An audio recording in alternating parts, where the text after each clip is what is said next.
आज का हमारा अगला इंतहाई अहम टॉपिक है एक अदबी इस्तिलाह आहंग। आहंग का मतलब होता है तर्ज, तरीका, निदा को भी कहते हैं, निदा आवाज़ को भी कहते हैं। उसके बाद कसद, इरादा।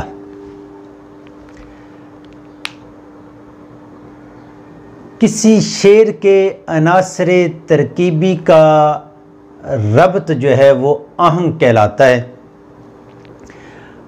हर शेर का या हर बड़े शायर के शेर का तासराती असर कारी पे एक जैसा नहीं होता। वो उसका तासर कहीं पे ज़्यादा होगा, कहीं पे कम होगा, कहीं पे वलवला अंगेज़ होगा, कहीं पे पुरजोश होगा, कहीं पे इनकलाबी होगा।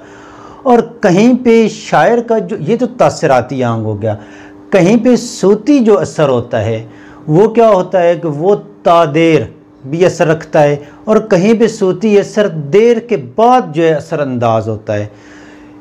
इसी सूती तासराती चीज़ का जो इजहार है या उसका रब्त है, उसका तासर, उसका तयन करना, ये आहंग कहलाता है।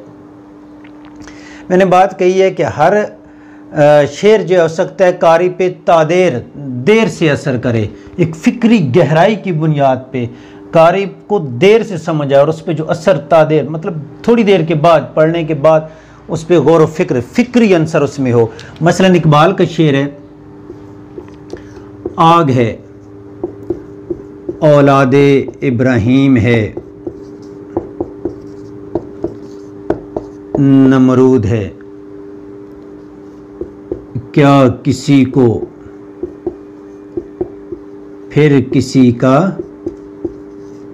इम्तिहान मकसूद है। ये शेर पहली दफ़ा जब मैंने पढ़ा था तो यही आहंग जो है सूती जो असरारत वो बाद में असर हुआ। जितना इस पे गौर किया उतने इस शेर की अहमियत और अफादियत समझ आने लगी। आग है औलाद इब्राहीम है, नमरूद है, क्या किसी को फिर किसी का इम्तहान मकसूद है। शायर ने इंतहाई उम्दा और ख़ूबसूरत अंदाज में तलमीहात का इंतहाई आला पैराए में इसका इजहार किया है।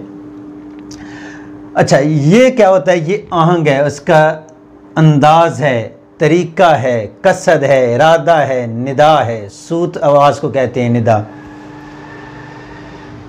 अब किसी शायर की शेरी कायनात का आहंग मालूम करने के लिए उस शायर ने जो अपनी शायरी में तशबीहात, इस्तारे, मुहावरे, जो तलमीहात, कोई मजाज मुरसल, कोई किनायों का इस्तेमाल किया है, कोई शक नहीं है कि इससे उस शायर की फ़नी शख्सियत का अंदाज़ा लगाया जा सकता है।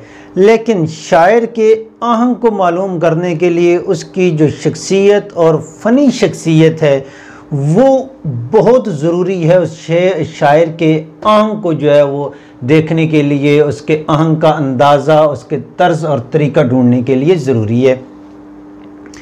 यही वजह है कि एक ही मौजू को मुख्तलिफ़ शुरा जो है वो मुख्तलिफ़ अंदाज में बयान करते हैं।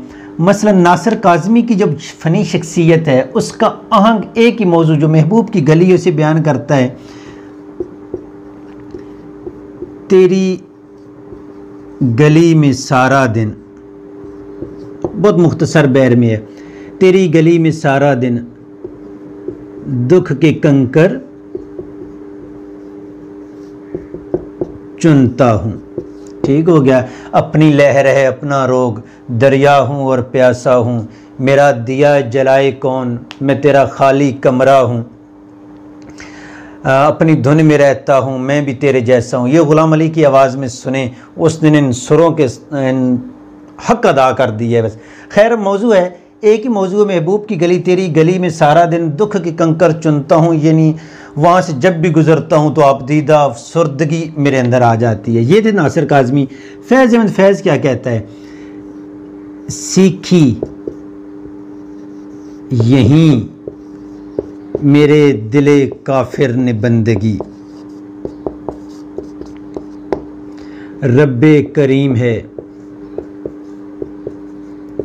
तो तेरी रह गुज़र में है।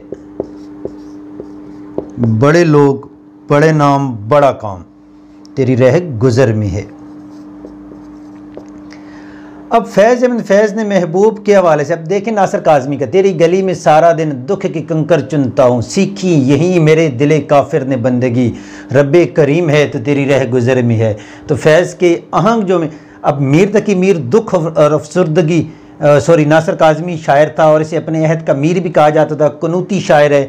यहाँ पे जो है वो कम्युनिज़म से शायर की शख्सियत जो है आहंग रखती है। तो यहाँ पे फैज़ अहमद फैज़ का अंदाज़ मुख्तलिफ है और यही कहते हैं ना कि एक फ़ुर्सत गुनाह मिली, फैज़ का शेर है, वो भी 4 दिन देखे हैं हमने हौसले परवरदिगार के। जो शायर के आंख को मालूम करने के लिए उसकी शख्सियत जो है वो असरअंदाज हो रही होती है, उसका अंदाज़ा, उसकी आंख का अंदाज़ा लगाने के लिए उसकी शख्सियत को देखना पड़ता है या ज़रूरी होता है।